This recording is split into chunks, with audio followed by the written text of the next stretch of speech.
자, 이번 시간에는 트랜스포트 레이어, 우리말로는 전송 계층을 공부하도록 하겠습니다. 자, 전체 오버뷰를 간단히 살펴보면 일단 목표가 우리가 트랜스포트 레이어의 서비스에 관련된 기본 원리들을 이해하고 거기에는 이제 멀티플렉싱, 디멀티플렉싱 이런 개념이 있는데 이런 것들을 공부하고 그 다음에 릴라이블 데이터 전송, 그 다음에 플로우 컨트롤, 그 다음에 이제 컨제스션 컨트롤 이런 내용들을 보도록 하겠습니다. 그 다음에 이제 인터넷 트랜스포트 레이어 프로토콜과 관련된 프로토콜들이 UDP하고 CDP가 있죠. 그래서 커넥션레스 트랜스포트 서비스로는 UDP 프로토콜. 우리가 이제 앞에서 UDP, DCP를 이용한 클라이언트 서버 프로그램을 봤는데 여기서는 이제 그 기본 원리 어떤 식으로 작동하는 건지 그리고 그 프로토콜에 대한 자세한 내용들을 각각 보도록 하겠습니다. 그 다음에 DCP는 이제 앞에서 배웠듯이 커넥션 오리엔티드 연결 지향적 신뢰성 있는 전송이다 해서 DCP 프로토콜이 사용되는데 DCP. 그 다음에 컨제스션 컨트롤도 하는 그 기능 컨제스션 컨트롤 정체 제어, 망의 정체 제어 이걸 보도록 하겠습니다. 자, 그러면 먼저 이제 전체 트랜스포트 레이어의 배울 과정들을 쭉 보면은 트랜스포트 레이어 서비스, 그 다음에 멀티플렉싱과 디멀티플렉싱 개념이 뭔지, 멀티플렉싱은 이제 여러 개를 한꺼번에 합해서 보내는 거, 그 다음에 디멀티플렉싱은 이제 트랜스포트 관점에서는 여러 개가 이제 한꺼번에 도착했을 때 이제 해당되는 서비스로 이렇게 배포시키는 거, 그게 디멀티플렉싱이 되겠어요.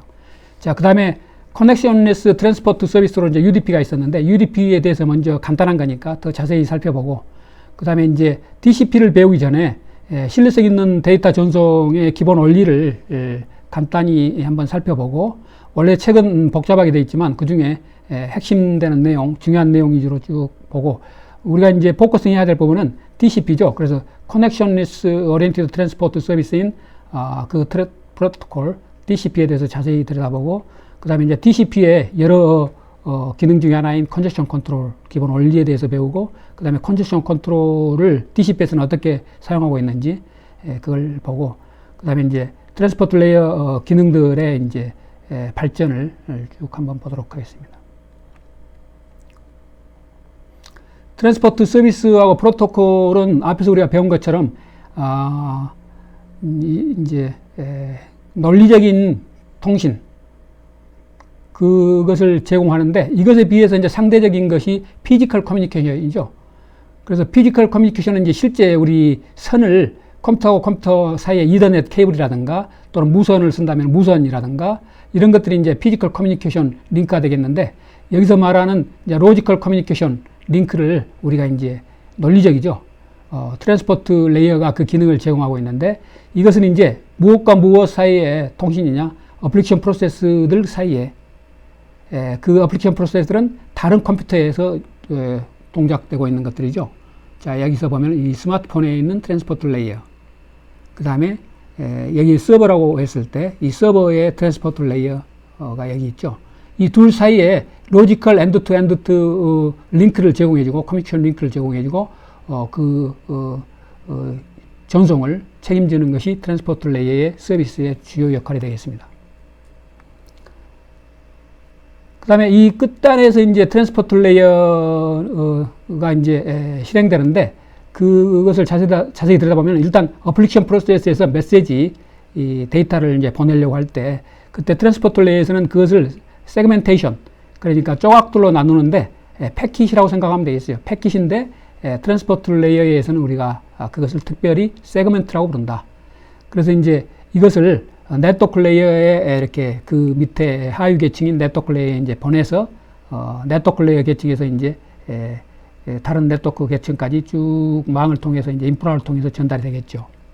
자, 수신 측에서는 네트워크 레이어에 이제 도착한 그것을 이제 받아서 세그멘테이션 된 그 세그멘트들을 이제 잘 재조립해서 그걸 이제 하나의 완전한 메시지로 만들어서 이제 어플리케이션한테 보내죠. 여기에서 이제 우리가 신경 써야 될 부분이 이제 릴라이블한 전송을 위해서 트랜스포트 레이어가 모든 걸 책임진다. 그래서 원래 네트워크 레이어 계층은 이 망의 인프라 이 부분 여기서 제공하는 것은 unreliable한 거예요. 신뢰할 수 없는 그런 인프라인데 이 트랜스포트 레이어는 그것을 신뢰성 있는 서비스를 제공하기 위해서 여기서 그 최종 책임을 지는 그 레이어가 되겠어요. 그래서 어플리케이션 레이어에서는 이게 에러가 있는지 없는지 그런 거 신경 쓸 필요가 없이 항시 에러가 없는 완전한 이제 필요한 데이터를 받는다. 그렇게 생각하면 되겠어요. 자, 그 다음에 끝단에 있는 것을 잠깐 두 개의 트랜스포트 레이어 프로토콜스가 이제 우리가 앞에서 배웠듯이 이게 이제 TCP하고 UDP가 있죠. 그래서 이게 이제 전 세계 표준으로 80년대부터 이렇게 쓰여왔기 때문에 이것이 이제 인터넷 프로토콜의 대표적인 프로토콜이 됐는데 이제 TCP, UDP는 여기서 이제 트랜스포트 레이어 프로토콜이 되겠어요. 자, 트랜스포트 레이어하고 네트워크 레이어의 서비스하고 프로토콜을 우리가 유사한 예로서 비교를 해서 설명을 하면은 조금 더 이해하기 쉽겠죠. 그래서 먼저 이제 컴퓨터 네트워크를 처음 배우기 때문에 유사한 예를 가지고 설명을 많이 하는데 이 트랜스포트 레이어하고 네트워크 레이어의 서비스하고 프로토콜들도 이제 유사한 예로서 설명을 하는데 일단 이런 것을 한번 생각해 보면 되겠어요. 일단 한 집이 있는데 거기에 n의 집이 있고 이제 둘 사이에 통신하는 것을 생각하니까 우리가 그것에 유사한 예로서 한 집은 n이라는 이 사람의 집이고 거기에는 12명의 애들이 있고 또 다른 쪽 집에는 B의 집이 있는데 이렇게 B의 집이 있는데 거기도 마찬가지로 12명의 애들이 있다. 자, 이렇게 어떤 그림을 그려놨는데 이렇게 12명이 있다. 그래서 그 둘 사이에 N의 집과 B의 집에 애들이 많이 있는데 12명이 각각 이렇게 통신한다고 생각을 일단 하게 되면은 그것 가지고 우리가 심플한 예로서 트랜스포트 레이어하고 네트워크 레이어의 어떤 기능과 서비스, 프로토콜 이런 것들을 쉽게 이해할 수 있겠습니다. 자, 그래서 여기서 이제 우리가 유사한 예로서 설명을 하고 있기 때문에 우리가 이제 컴퓨터 네트워크의 호스트라는 게 과연 뭐냐? 이 N의 집과 B의 집을 따졌을 때 이제 이 집들이 두 양 집들이 이제 양 호스트가 되겠어요. 그 양 집이 양 호스트가 커뮤니케이션 하는 거예요. 그럼 그 안에 있는 애들은 뭐냐? 얘들은 이 컴퓨터, 이제 호스트가 컴퓨터라고 가져있을 때 스마트폰이면 스마트폰도 될 수 있겠지만 거기에서 돌고 있는 프로세스가 되겠어요. 거기서 돌고 있는 프로그램들, 그 각각 키들을 12개의 프로세스들이 돌고 있다. N의 집에서 또 B의 집에서 그렇게 생각하면 되겠어요. 자, 그 다음에 어플리케이션 메시지는 이제 이 각각의 애들이 N의 집에 있는 애들과 B의 집에 있는 애들이 서로 편지, 레터, 이제 우리가 통상적인 편지를 이제 유사한 예로서 여기서 소개하고 있는데 그것을 이제 N의 집에서 B의 집에 보내고 B의 집에서 또 작성된 것을 1대1로 이렇게 12명의 애들끼리 1대1로 이렇게 서로 편지를 주고받고 한다 했을 때 그 애플리케이션 메시지는 그 편지가 되겠어요. 그 이제 봉투 속에 있는 편지. 그것이 이제 메시지죠. 메시지. 그래서 여기서 이제 우리가 봉투 속에 있는 편지 내용과 편지지에 있는 거, 그 다음에 겉봉투 이런 걸 잘 주의 깊게 봐야 되는데, 먼저 미리 이야기하면 겉봉투에 어떤 주소라든가, 이런 것들이 적혀 있죠. 그게 바로 프로토콜에서 사용하고 있는, 목적지 주소라든가, 소스 주소라든가, 송신 주소, 발신 주소, 이런 프로토콜에 있는 내용이 되겠어요. 자, 그래서 조금 더 밑에 내려다 보면은, 여기서 이제 트랜스포트 프로토콜은 N과 B이 이제 N의 집과 B의 집에 있으니까 거기서 이제 그 집안에 있는 그 형제간들끼리 이렇게 편지가 도착했을 때 그것을 도착했을 때 이제 해당되는 1번에, 2번에, 3번에 12명의 애를 이렇게 번호를 붙인다 했을 때 각각을 이렇게 각각한테 이렇게 온 편지라고 가정했을 때 각각한테 이렇게 배포시키는 거, 배포해 주는 거. 그게 바로 디멀티플렉싱이 되겠어요. 자, 멀티플렉싱은 이것의 상대적인 건데, 이제 보낸다고 했을 때, B의 집에서 이제 N의 집에 보낸다고 했을 때, 또는 N의 집에서 B에 보낼 때도 마찬가지. 보내는 곳 그곳에서 여러 12애들이 편지를 써서, 편지 봉투에 이제 담아서, 그걸 한 군데 모아두면은, 한 군데 모아서 이렇게 우체통에 집어넣거나 하겠죠? 그 모으는 거. 그게 바로 멀티플렉싱이 되겠어요. 디멀티플렉싱은 도착했을 때 배포하는 것. 각각 수신인한테 배포해 주는 것. 그럼 여기서 이제 네트워크 레이어 프로토콜은 이제 우리가 이제 우체통에 넣어서 배포를 하고 또 메일박스에 도착을 아파트의 메일박스를 생각하면 메일박스에 도착한다고 생각했을 때 그 사이에 배달해 주는 것이 누구죠? 그건 이제 포스털 서비스죠. 우편 시스템이죠. 바로 우편 시스템이 바로 네트워크 레이어 3층 그 프로토콜이 되겠어요. 자, 그러면 여기서 네트워크 레이어는 이제 무엇을 제공하느냐? 호스트 사이에 로지컬 커뮤니케이션을 이제 그 메커니즘을 제공해 주는 거죠. 네트워크 레이어는. 자, 트랜스포트 레이어는 프로세스들 사이에. 자, 그러니까 여기서 말하는 프로세스들은 애들이죠. 애들 사이에 이제 엔드 투 엔드 연결이 있는 것처럼 논리적으로 로지컬리 우리가 생각해 볼 수 있겠는데 그게 바로 로지컬 커뮤니케이션 링크가 되겠어요. 로지컬 커뮤니케이션. 그런데 그 집까지 전달하는 것. 집에서 집, N의 집에서 B의 집, 또는 B의 집에서 N의 집까지. 그 사이에 이렇게 커뮤니케이션 링크가 있는 것처럼 우리가 생각해 볼 수 있겠는데 그건 로지컬 커뮤니케이션 비트윈 호스트. 이게 네트워크 레이어가 그 역할을 해주고 바로 우편 시스템이 바로 그 네트워크 레이어 한쪽 끝에서 다른 쪽 끝까지 이렇게 배달해 주는 것을 바로 이게 네트워크 레이어 이 부분은 이제 우편 시스템, 우체국 시스템, 거기서 이제 책임을 진다. 자, 그래서 예전에 트랜스포트 레이어는 이제 네트워크 레이어 서비스에 이제 어떤 여러 가지 모든 기능들을 의존하는 거죠. 우리가 이제 아파트를 또 생각하면 아파트 5층인데 우리가 지금, 지금 네트워크 레이어가 3층에 있죠. 트랜스포트 레이어가 4층에 있고 5층이 어플리케이션이니까 4층은 3층을 이제 의존을 하는 거죠. 3층이 없는데 4층은 있을 수 없죠. 그래서 3층을 통해서 우리가 주거니 받거니 하는, 그래서 3층을 의존한다. 3층에 이제 디펜던트하게 거기에 서비스를 이용해서 우리가 편지를 보내고 받는 것처럼 우리 인터넷 대표적인 UDP, TCP가 그렇게 이용된다. IP를 이용해서. 자, 그러면 이제 우리 컴퓨터 네트워크 쪽으로 와서 보내는 측에서 이렇게 프로토콜 레이어로 이렇게 스택으로 봤을 때 보내는 측에서 이쪽에서 보낸다고 가정했을 때 어플리케이션이 이제 위에 있었죠. 여기서. 잠깐 다시. 여기서 이제 이것을 이제 앞에서 배운 것처럼 이제 문을 통해서 어떤 소켓을 통해서 트랜스포트 레이어로 이렇게 어플리케이션 메시지를 보내면은 여기서 트랜스포트 레이어는 이제 겉봉투를 씌우는데 이렇게 그걸 우리가 헤더, 트랜스포트 레이어 헤더 앞에 헤더 이 부분이 겉봉투라고 생각하면 되겠어요. 메시지만 달랑 보낼 수 없죠. 겉봉투를 씌우는데 바로 이 프로토콜이 여기에 구현이 되어 있는 거예요. 여기에. 자, 그것을 가지고 이제 IP 층에 내보내면 거기서도 이제 겉봉투를 씌우는데 거기서는 이제 네트워크 레이어의 이제 헤더이기 때문에 이 부분 전체를 하나의 데이터로 이 헤더까지 트랜스포트 레이어 헤더까지 데이터로 취급해서 하나의 데이터로 해서 이 앞에 겉봉투를 씌워서 이제 그것을 이렇게 전달을 하는데 그것까지는 그림은 안 그려져 있지만 이렇게 상대방 망을 통해서 상대방 측에 도착이 되면은 이 부분을 빼서 이게 이제 트랜스포트 레이어 헤더죠. 우리는 지금 트랜스포트 레이어 양쪽만 이제 제3장에서는 이제 그걸 공부하기 때문에 그쪽만 포커싱 하는 거예요. 자, 수신 측에서는 이 IP 층으로부터 이제 이 세그멘트를 받아서 이 부분만 헤더 부분만 떼내서 그것 가지고 이제 해석을 해서 프로토콜 처리를 하는 거죠.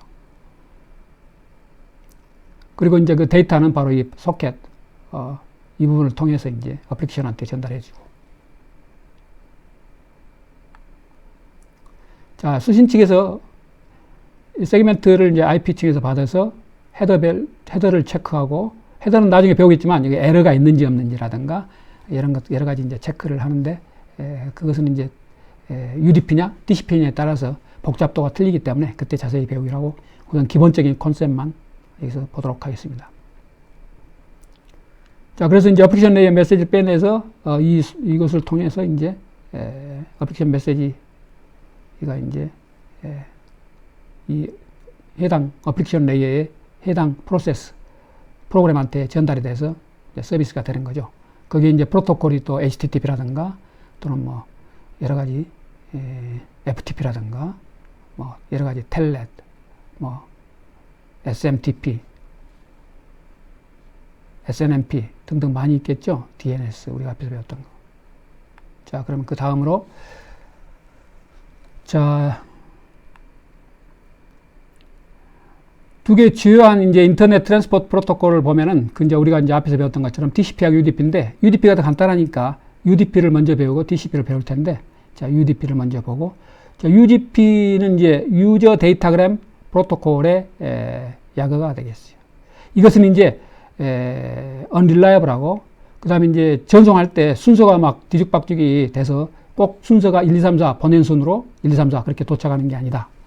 그다음에 여기서는 이제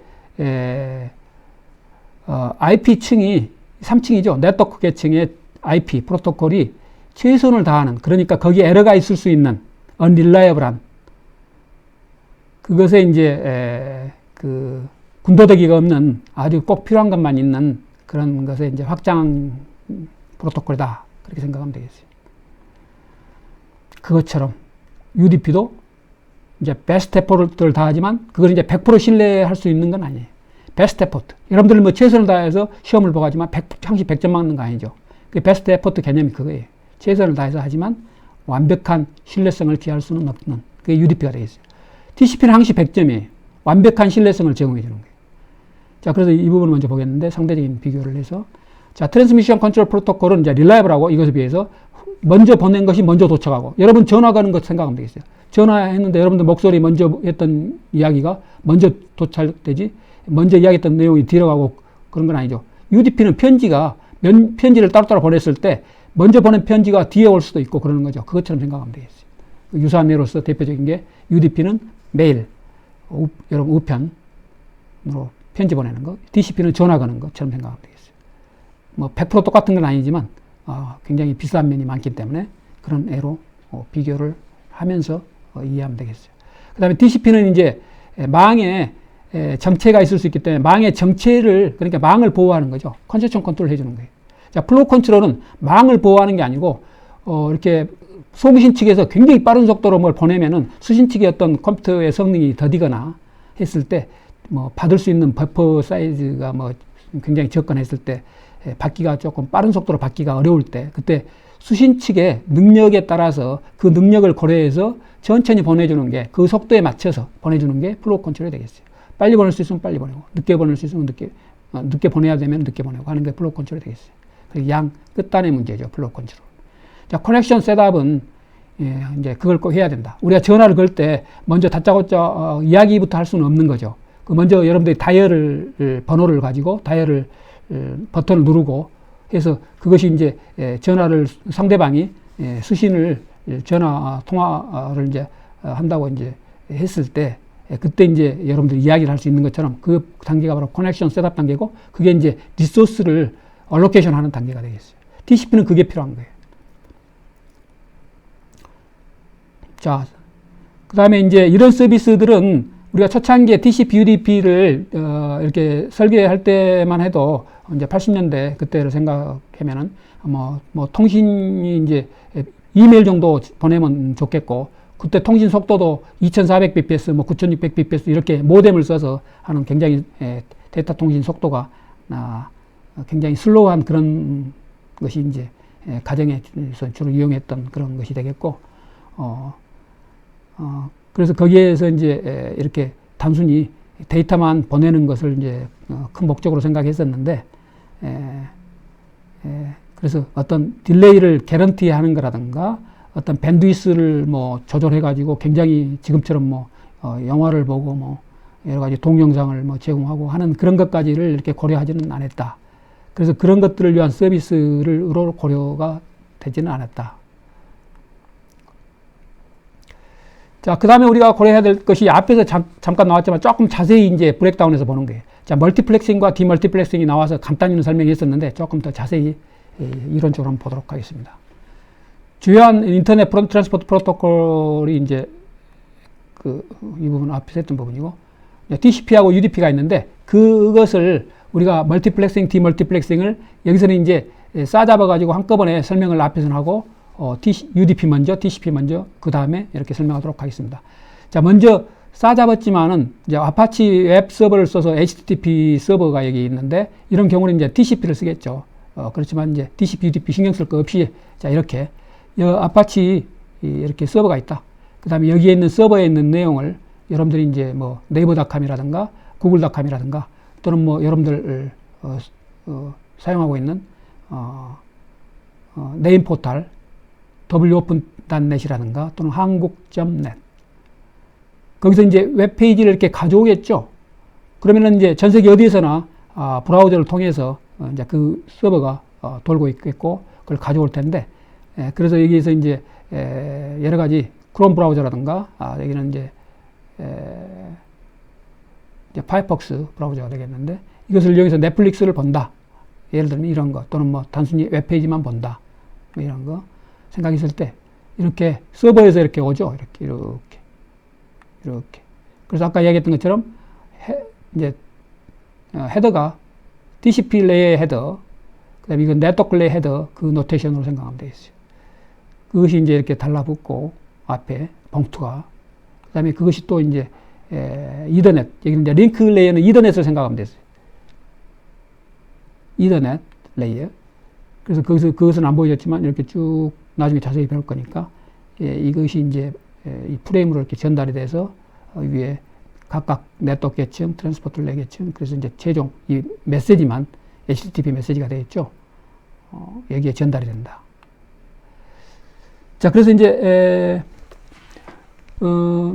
이런 어플리케이션을 고려했을 때 이제 우리가 여기서 이제 멀티플렉싱, 디멀티플렉싱을 이제 배우는데 자, 여기서 쉽게 이 부분이 이제 멀티플렉싱, 디멀티플렉싱을 설명하고 있으니까 자, 여기서 어떻게 이 서버가 이제 이 프로세스들은 이쪽 클라이언트 1이고 그러니까 어떤 다른 사람 이건 또 다른 A라는 사람 이건 B라는 사람이 전 세계에 굉장히 그런 사람이 많겠죠. 이것을 이용하는 사람이.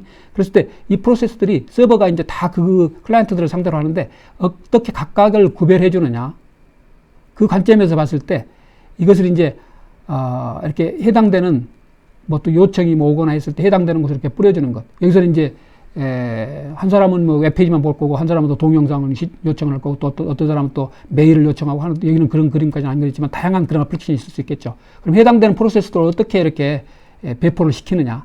그렇게 해당되는 것으로 배포시키는 것.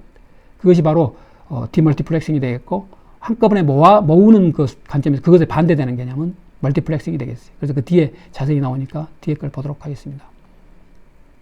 자, 먼저 멀티플렉싱.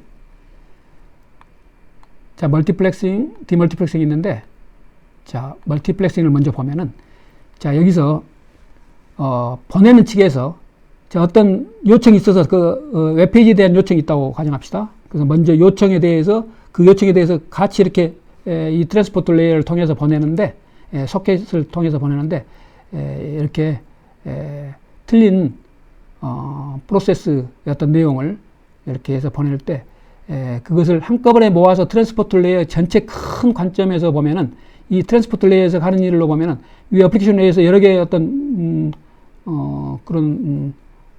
그 보내야 될 그런 것들이 이렇게 소켓을 통해서 들어오죠. 여러 프로세스들이 그걸 요청을 했기 때문에 그러면 그것을 모아서 해당되는 대로 이렇게 보내줄 수 있는 그 기능.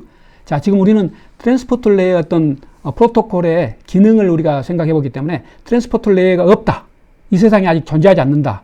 했을 때 이런 논리적인 생각을 가지고 트랜스포트 레이어를 설계를 하는 거예요. 그래서 그것을 우리는 이미 이 표준까지 다 된 것을 이용하고 있기 때문에 이것까지 신경 쓸 거지만 컴퓨터 네트워크의 아주 핵심 주요 개념이기 때문에 그걸 이제 이론적으로 한번 배워보는 거예요. 자, 멀티플렉싱 샌더. 보내는 측에서 이쪽에서 보낸다고 가정했을 때 여기서 이 프로세스에서 온 놈, 이 프로세스 온 놈 한꺼번에 여기서 이 트랜스포트 레이어 한 개의 트랜스포트 레이어 입장에서는 나가죠. 그러니까 여러 개를 한꺼번에 들어온 것을 처리를 해야 되는 거예요. 그게 바로 멀티플렉싱 개념이 되겠어요. 그래서 여러 개의 소켓에서 오고 그 각각의 이제 트랜스포트 레이어 헤더를 붙여서 보내는 거예요. 해당되는 대로. 그 반대되는 건 이제 이렇게 들어온다 했을 때 그때는 또 이제 해당되는 대로 이렇게 다시 배포시켜주는 거 아까 얘기한 것처럼 그건 디멀티플렉싱이 되겠어요. 여기서처럼. 이제 그것이 갔을 때 뭐 이쪽에서 뭐 여러 개 왔다. 그러면 해당되는 것으로 이렇게 찾아갈 수 있게끔 이렇게 해주는 역할. 그게 이제 배포시킨다 쪽에서 그게 디멀티플렉싱이 되겠어요. 멀티플렉싱에 반대되는 개념이죠. 그래서 여기서 이제 헤더 인포메이션을 가지고 그 헤더를 보고 그렇게 하는 거예요. 그래서 이제 헤더의 프로토콜의 어떤 우리가 디자인하려는 것이 헤더의 그 프로토콜의 컨셉이 거기에 들어가겠죠. 원하는 문으로 이렇게 갈 수 있게끔 해주는 거예요. 그 문을 통해서 되니까 우리가 어플리케이션 프로세서는 전달이 되기 때문에. 자, 여기서 이제 이것이 각각 소켓이 되겠고 이것은 이제 블루 갈라된 이것은 프로세스가 되겠어요. 멀티플렉싱에 대해서 금방 그림으로 봤지만 어떻게 멀티플렉싱이 동작하는 건지 보면은 일단 호스트가 IP 데이터그램을 받았을 때 각 데이터그램이 이 소스 IP 주소하고 목적지 IP 주소를 가지고 있죠. 그것도 정보로서 이용하고 그 다음에 각 데이터그램이 이제 그 트랜스포트 레이어 세그먼트를 가지고 있는데 거기에 트랜스포트 레이어 세그먼트는 뒤에서 이제 트랜스포트 레이어 프로토콜의 헤더 부분을 보겠지만 거기에서 이제 포트 번호가 있는 거예요. 그리고 포트 번호를 가지고 그러니까 소스 포트 번호, 데스티네이션 포트 번호 이것도 이용하는 거예요. 그것이 근데 UDP이냐 TCP에 따라서 틀리기 때문에 이제 그 부분 뒤에서 UDP하고 TCP를 이제 분리해서 따로 자세히 들여다보도록 하겠습니다. 그래서 호스트가 이 멀티플렉싱, 디멀티플렉싱 하는데 IP 주소하고 포트 넘버를 쓴다. 그래서 이제 그 해당되는 세그멘트를 그 해당되는 소켓으로 보내서 해당되는 어플리케이션한테 전달하는데 어플리케이션 프로세서한테 전달하는데 이 IP 주소하고 포트 번호를 쓴다.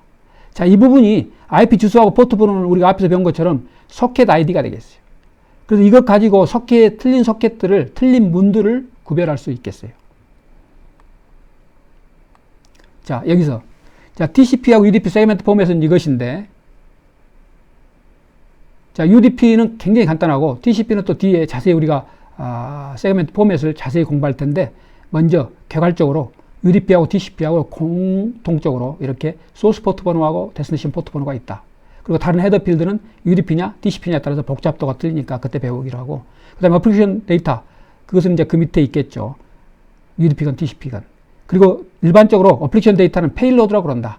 이건 이제 통신 분야에서는 전통적으로 통신 용어라는 게 있죠. 터미널로지. 거기서는 이제 우리가 말하는 메시지라든가 실제 리얼 데이터라든가 거기에 오버헤드인 헤더라든가 이런 것들을 뺀 이 페이를 하고자 한 우리가 이 말하는 뭐 전화할 때 걸리는 시간이라든가 이런 게 전부 우리가 페이를 하는 거죠. 빌링하는 데 쓰는 정보죠.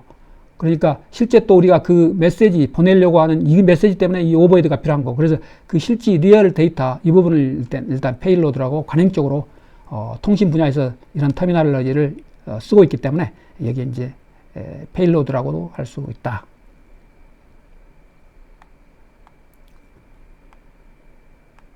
자, 그 다음에 커넥션레스, 그러니까 이제 여기에 이제 커넥션레스니까 UDP를 생각하면 되겠는데 거기에서의 디멀티플렉싱.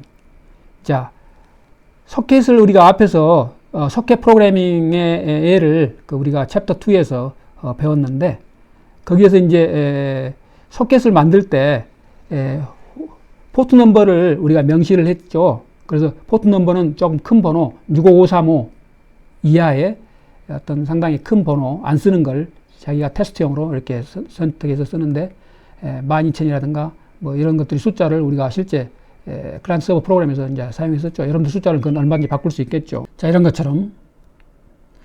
자, 그 다음에 UDP 소켓으로 이제 그 데이터그램을 보낼 때 우리는 이제 그 보낼 그 데이터그램을 이제 만들 때 이렇게 IP 주소, 목적지 IP 주소, 그 다음에 목적지 포트 번호를 이렇게 적었죠. 그 다음에 이제 받는 측에서는, 수신 측에서는 이제 UDP 세그멘트를 받아서 목적지 포트 번호를 체크하고, 그 다음에 그 UDP 세그멘트를 그 포트 번호로 이제 보내죠.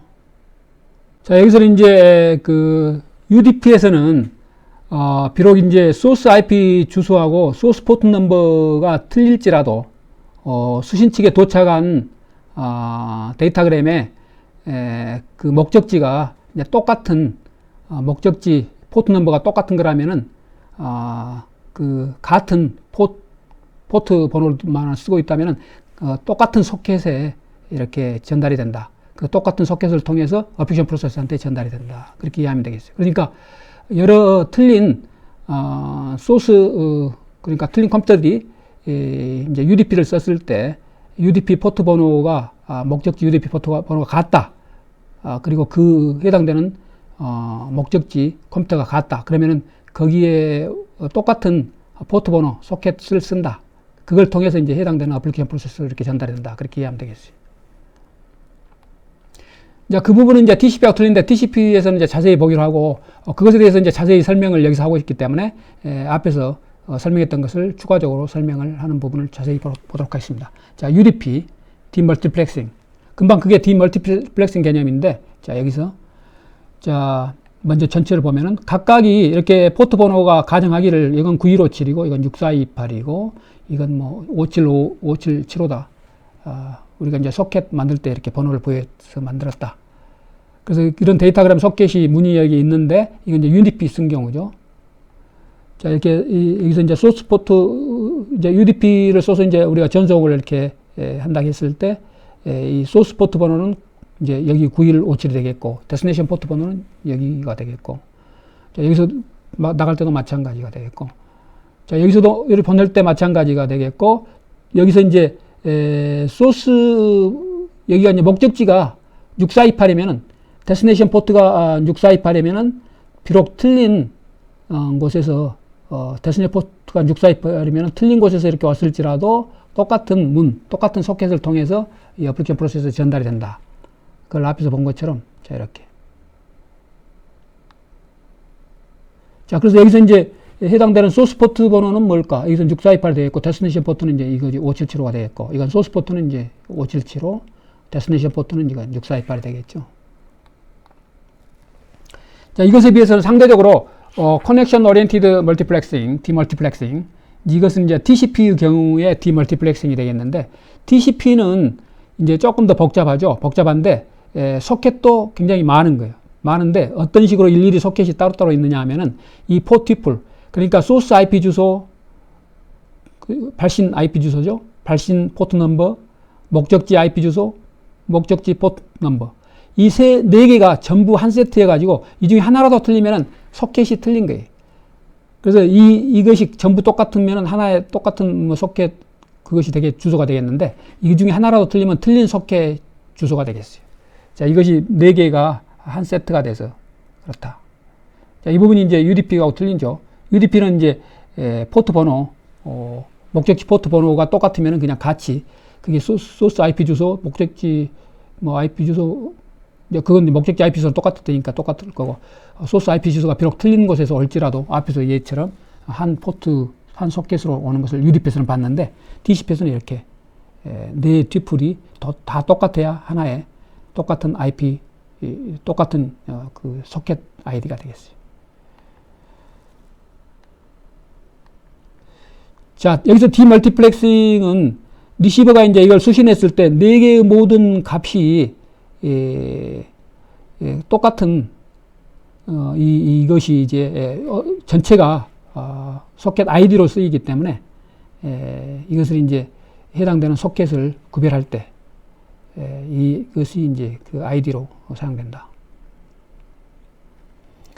그 다음에 이제 서버가 동시에 여러 TCP 소켓들을 이제 지원을 하겠죠. 서버는 여러 클라이언트들을 상대로 서비스하기 때문에 그랬을 때 각각의 소켓들을 이제 이 네 개의 튜플, 네 개의 그 어드레스, 그다음에 포트 번호, IP 어드레스, 포트 번호 이것을 가지고 구별하기 때문에 그 이제 각각의 소켓, 틀린 소켓들을 서버가 이제 많은 소켓들을 이제 관리하겠죠.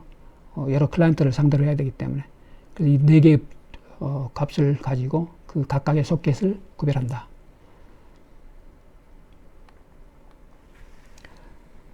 그래서 각각의 소켓은 각각의 다른 클라이언트들을 상대하는 이제 그런 문으로 사용되는 거죠.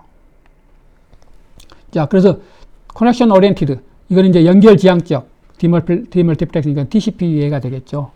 자, 여기가 이제 호스트 어드레스가 A고 앞에서 본 것처럼 이제 여기 이제 포트 번호도 있는데 자, 여기서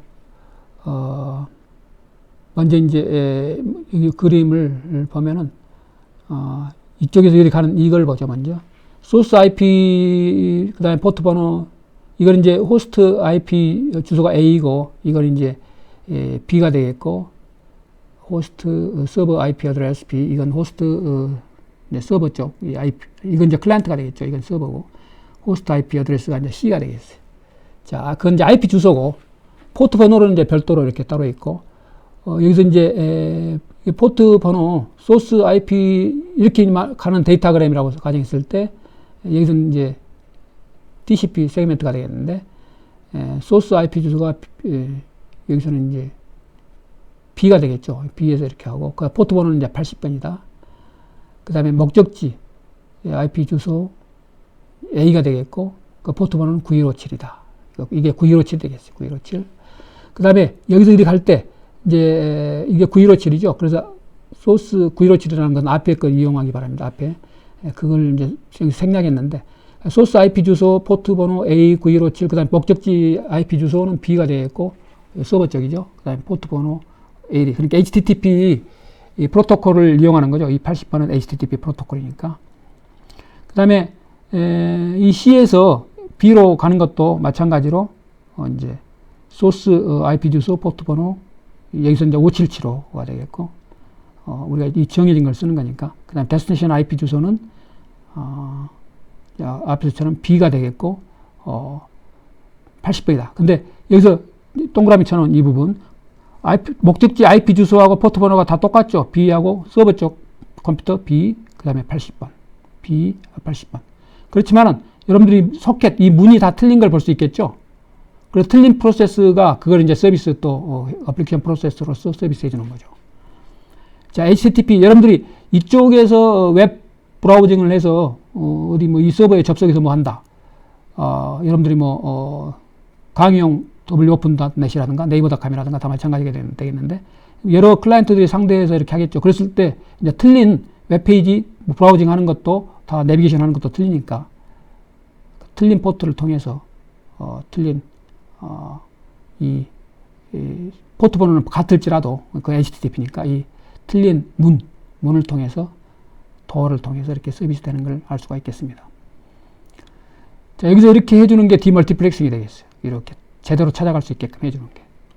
이 포티플 주소를 가지고. 그러니까 이 네 개의 포티플이 한 세트의 소켓 아이디가 되는 거죠. 자, 여기 있는 것도 마찬가지. 자, 소스 IP, 그 다음에 포트 번호, 그 다음에 데스티네이션 IP.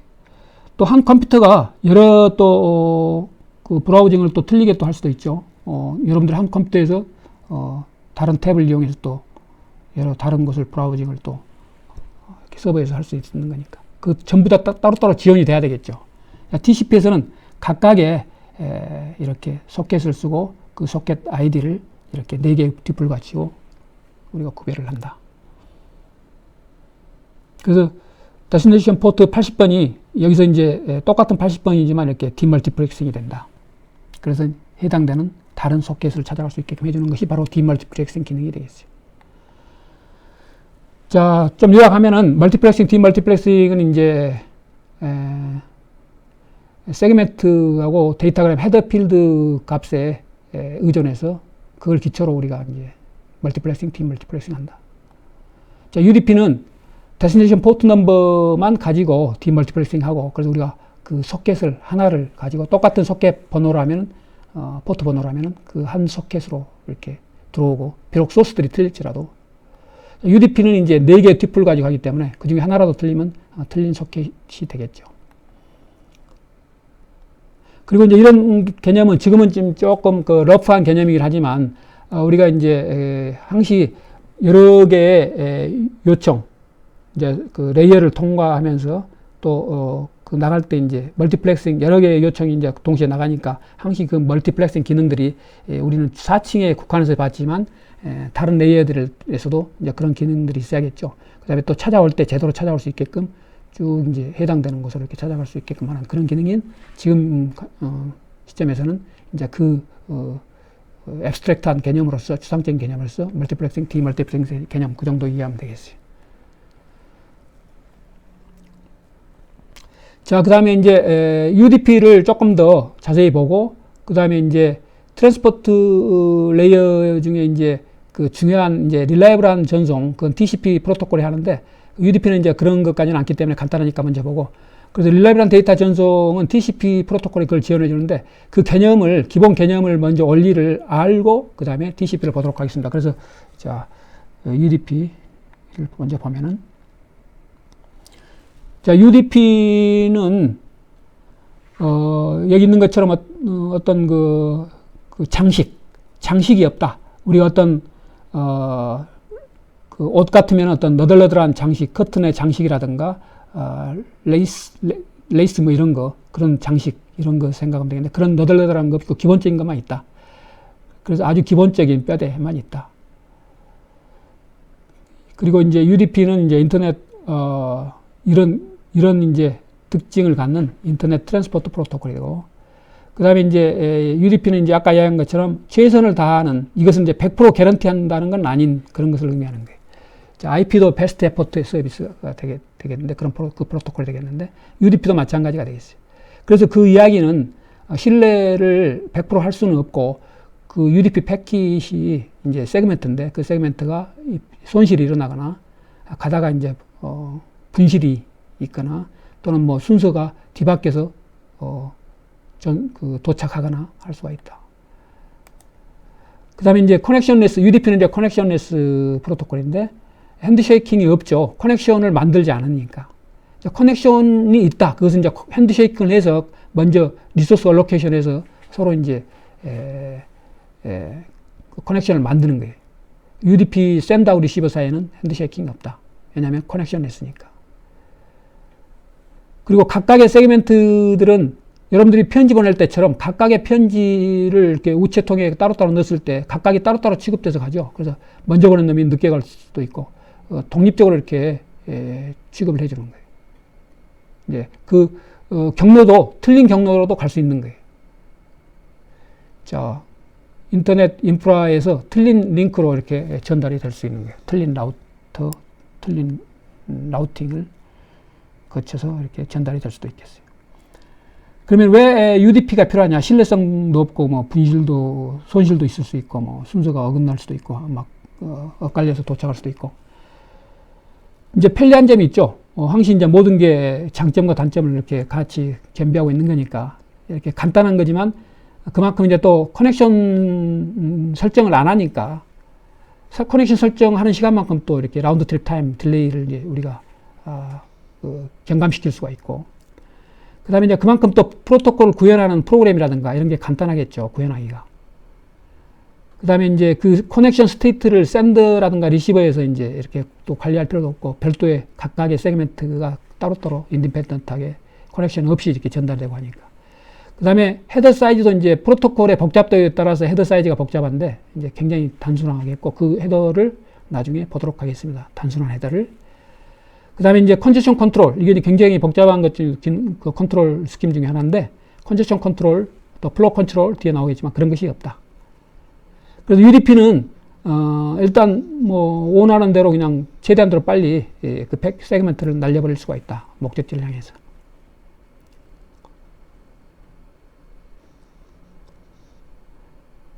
그래서 이제 이것이 이제 컨제션이 있는 상태에서도 이렇게 동작이 UDP는 이제 동작이 되고, 또 이런 것 때문에 컨제션이 더 심하게 악화가 될 수 있겠죠. 이것은 마치 자동차를 하나의 패킷으로 생각하고, 그 자동차가 독립적으로 이렇게 패킷이 망에 진입할 수 있겠고, 누구나 원하면 자동차를 몰고 들어갈 수 있겠고, 바로 그것 때문에 망의 정체가 일어날 수 있죠. 그래서 그게 컨제션이에요. 그것을 컨제션을 컨트롤할 방법도 없죠. 컨트롤한다면 이제 어떤 자동차는, 뭐, 이렇게 도로망에 진입하지 말라고 해야 되는데, 자유로이 진입할 수 있으니까. UDP가 마찬가지예요. 망이 정체가 됐을 때라도, 설사 망에 정체가 있을지라도 우리는, 추석 연휴라든가 명절 때 이렇게 차를 도로에 이렇게 몰고 나올 수 있죠. TCP는 안 되는 거예요. 컨제션 컨트롤 하에서 이제 가능할 수도 있고, 망의 사정이 안 좋으면 불가능할 수도 있고. 자, UDP는 유저 데이터그램 프로토콜인데, 그것의 약어인데, UDP는 이제 어디에서 쓰이느냐. 이렇게 스트리밍 멀티미디어 애플리케이션, 그래서 로스가 조금 있어도 괜찮고, 그 다음에 속도에 대해서는 조금 센시티비한, 그 다음에 로스에 대해서는 조금 있더라도 괜찮은, 그 다음에 DNS, 실제 이제 그 프로토콜을 보면 DNS라든가, 심플 네트워크 매니지먼트 프로토콜이라는 게 있는데, 네트워크 매니지먼트용 프로토콜이 있는데, 나중에 간단히 배울 건데, 자, 이 부분. 그 다음에 여기서 이제 UDP를 쓰고 있고, TCP 대신. 그 다음에 이제 HTTP, 우리가 많이 쓰고 있는 게 현재 HTTP 1.1이라든가 HTTP 2가 되겠는데, 자, HTTP 3가 지금 이제 아직 표준화 작업은 완료가 안 됐지만, HTTP 2까지는 TCP를 쓰지만, 이 HTTP 3는 UDP를 쓴다. 그리고 어플리케이션에서, QUIC라는 나중에 이제 배울 텐데, Quick UDP 인터넷 커넥션, 그 스킴을 이용해서 하는데, 나중에 보도록 하겠습니다. 그 자세히 나온 챕터에서. 그래서 이제 UDP 위에서, 트랜스포트 레이어 UDP 위에서 이제 우리가, 릴라이블한 전송을 하고 싶다. 그러면은 HTTP 이런 게 안 나왔을 때, 이제 유저가 직접 어플리케이션 레이어에 프로토콜을 신뢰성 있는 프로토콜로 이제 작성을 하고 디버깅까지 다 하고 또 컨센서 컨트롤하는 그런 메커니즘도 집어넣어야겠죠. 그런데 이제 HTTP 다행히 HTTP3가 그걸 고려해서 지금 표준화 작업을 진행하고 있기 때문에 나중에는 조만간에 이제 우리가 UDP를 쓴 웹 서비스를 이렇게 할 수가 있겠습니다. 자, UDP는 리퀘스트 포 커맨스 768 번호로 이렇게 표준화가 됐는데, 그게 이제 여기 이 표준화 유저 데이터그램 프로토콜 인터넷 스탠다드 1980년 8월 28일 날 표준화가 됐죠. 그래서 우리가 이것은 이제 배우는 부분인데, UDP는 이렇게 소스 포트 번호, 데스티네이션 포트 번호, 이게 32비트라면은 16비트씩, 16비트씩. 그 다음에 전체 랭스 몇 바이트인지 이 전체 데이터까지 해서 이 세그멘트의 길이가 몇 바이트인지, 그 다음에 책섬이란 건 이제 에러가 혹시 이 안에 있는 건지, 이걸 계산하는 게 있는데, 우리가 이걸 배울 텐데, 이게 이제 프로토콜에 관련된 표준 도큐멘트인데, 이 부분을 참조해 보기 바랍니다. 자, UDP 트랜스포트 레이어 실제 액션을 보면은, 이렇게 UDP, 트랜스포트 레이어가 UDP를 쓰고 있을 때, 자, 메시지가 이렇게 와서, 이렇게 UDP 세그멘트 헤더 필드 값을 이렇게 여기다가 이제 헤더를 붙이고,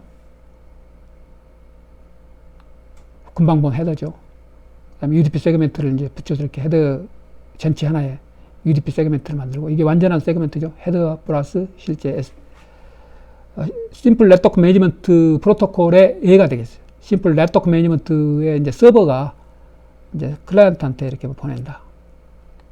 그렇게 해서 이제 이렇게 또 네트워크 계층인 이제 IP 프로토콜을 통과해서 그걸 사용해서 이렇게 전달이 돼서 최종 클라이언트한테 전달이 된다. 이렇게.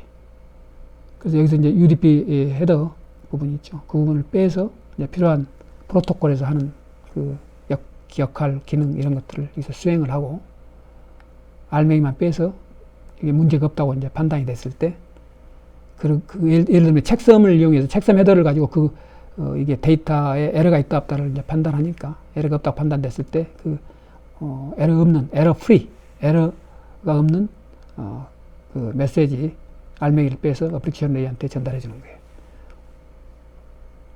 소켓을 통해서.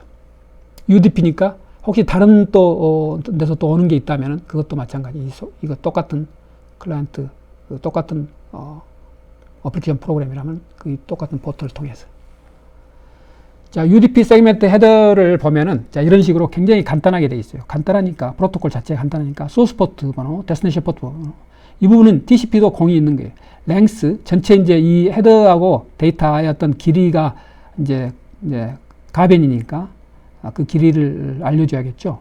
그 다음에 책섬은 이제 아까 이야기한 것처럼 검사합, 우리말로 하면 검사합인데, 검사를 위해서, 에러가 있는지 검사하기 위해서 이렇게 계산을 16비트씩 이렇게 16비트씩 계산하는데 그 예가 뒤에 있으니까 그때 보기로 했는데 전체 계산을 해서 그 계산된 결과를 이제 여기다 넣어서 보내면은 이제 받은 측에서도 계산을 해서 그 결과가 똑같으면은 에러가 없는 거고 계산해서 결과가 틀리다.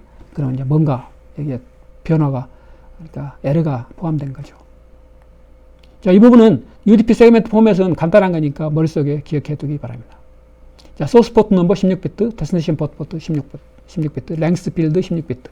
그러니까 2의 16승 마이너스 1의 바이트 숫자, 책섬도 2의 그 정도 16비트 써서 하는 예를 이제 좀 이따 보도록 하겠습니다. 이건 이제 UDP 세그멘트 전체 헤더까지 이게 헤더죠. 헤더가 몇 바이트죠? 32비트가 4바이트 2개니까 8바이트죠. 8바이트 플러스 데이터까지 한 것이 그것이 이제 랭스 필드에 들어가겠어요.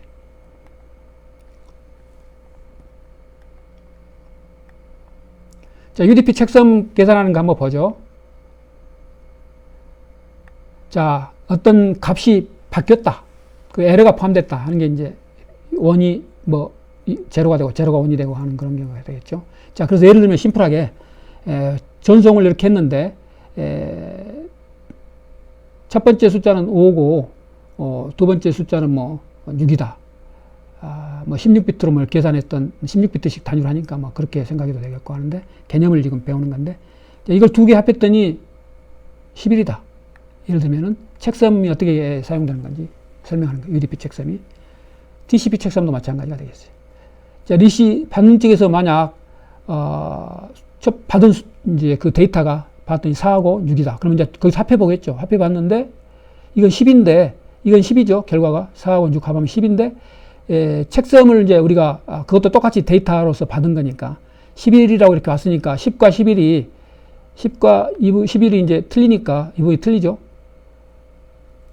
그래서 이제 이것은 에러가 있으니까 이것은 이제 버리고 에러가 이제 있는 패킷은 이제 버리고 에러가 있기 때문에 재전송을 이제 요청을 해서 받겠죠. 그 프로토콜 그 뒤에 어떻게 처리할 건지는 뒤에 배우기로 하고 여기서는 이제 단순히 버려버린다. UDP 경우. TCP는 에러가 있으면 이제 재전송을 요청하는데 UDP는 이제 그런 에러가 일어났을 때 핸들링 하는 것이 이제 굉장히 단순하니까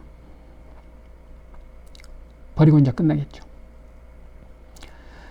자, 여기서는 이제 책섬을 계산할 때 금방 봤던 그거가 되겠어요. 그걸 자세히 설명한 거예요. 보내는 측에서 UDP 세그멘트를 헤더하고 IP 주소 부분도 다 마찬가지.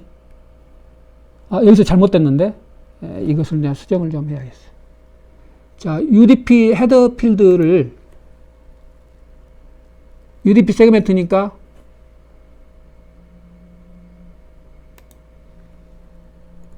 IP 안에 데이터죠. 그냥 데이터 안에 데이터 페일로드.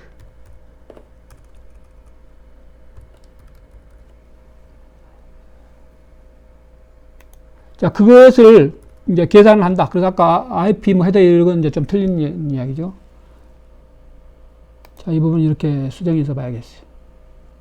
자, UDP 아까 봤던 그 부분이 되겠어요. 자, 그 다음에 어니치에서 슬라이드 쇼로 다시. 자, 16비트씩 이렇게 계산하는 거죠. 앞에서 봤던, 다시 그거 볼죠?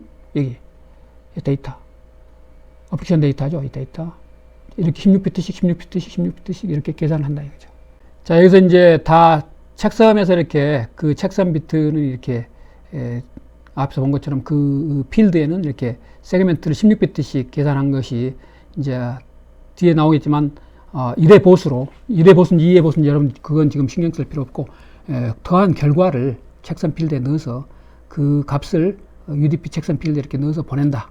자, 그러면 수신 측에서 그걸 비교를 해봐야겠죠. 수신 측에서는 이제 그것을 받아서 책섬을 이제 계산하겠죠. UDP 세그멘트를 이제 받아서 마찬가지로 계산해 본다. 자, 계산을 해서 그 책섬 필드에서 발췌한 그 책섬 값이 이제 계산한 것과 똑같다. 그러면 이제 에러가 없는 거라고 이제 간주를 할 수 있겠고, 그 다음에 똑같지 않다. 그러면 에러가 있다고 이제 우리가 간주하겠죠. 그래서 그걸 이제 버리겠죠. 못 쓰고. 그런데 에러가 없다고 이렇게 책선 필드 값이 같고 계산한 것과 이렇게 같다고 해서 에러 이퀄이라 할지라도 그럼에도 불구하고 에러가 있을 수 있다. 그 예는 나중에 보기라고. 일단 이렇게 16비트씩 이렇게 계산한다. 그렇게 여기서 이제 캐리가 하나 생겼을 때 그 캐리는 맨 앞으로 이제 MSB 쪽이죠. 그렇게 이제 MSB 쪽에서 캐리가 이렇게 발생했을 때 이걸 여기다가 이제 더해서 썸이 나오죠. 그러면은 이제 이것을 뒤집어서 책섬, 이걸 책섬 값으로 쓴다. 이거 여러분들이 뒤집고 안 뒤집고 이건 이제 크게 뭐 거기까지 신경 쓸 필요는 없을 거고, 여기서 16비트씩 계산한다. 단순하게 개념상 그 정도로 이해하면 되겠어요. 실제는 이렇게 계산해서 여기서 캐리 1비트 캐리가 생기면 그것까지 더해서 이것을 이제 완전히 뒤집어서 그걸 책섬 값으로 쓴다. 자, 받은 쪽에서도 마찬가지로 계산한다. 그런데 만약 이런 경우에 에러가 금방 앞에서 봤던 거, 이 부분이 원제로가 제로 1로 제로 1으로 바뀌고 제로 1이 원제로 바뀌면 더한 합은 똑같겠죠. 이 순서가 꼭 뒤바뀐 것처럼. 결과는 마찬가지다. 맞죠? 결국. 그래서 결과가 비록 이 숫자가 데이터가 틀리게 바뀌었는데 공교롭게도 합은 똑같이 됐다. 그러면은 그런 경우는 에러가 이제 디텍트가 안 되겠죠. 결과는 똑같으니까. 그런 경우가 바로 책선 필드하고 계산해서 나온 값하고 비교해서 똑같을지라도 에러가 있다. 에러가 없다고 이제 간주를 했지만 에러가 있을 수도 있다. 그래서 완벽한 게 아니다. 그걸 이야기하는 거예요.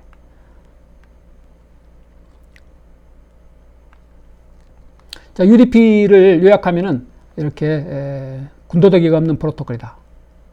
그래서 세그멘트가 손실이 있거나 또 순서가 뒤바뀌어서 전달될 수도 있고, 그 다음에 이제 최선을 다하는 서비스이기 때문에 그 에러가 있을 수 있는 거고.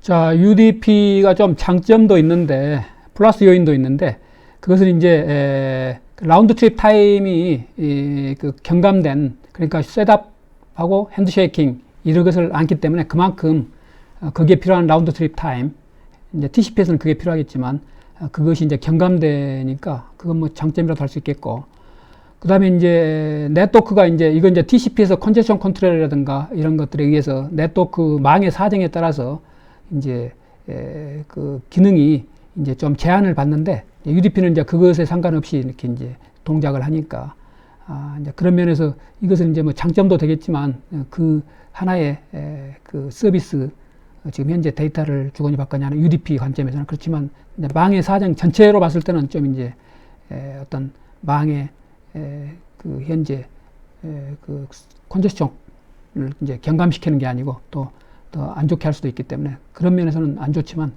이제 그렇더라도 이제 그 어플리케이션 프로그램 자체에서는 그 관점에서는 이제 동작이 되는 그런 면이 있다.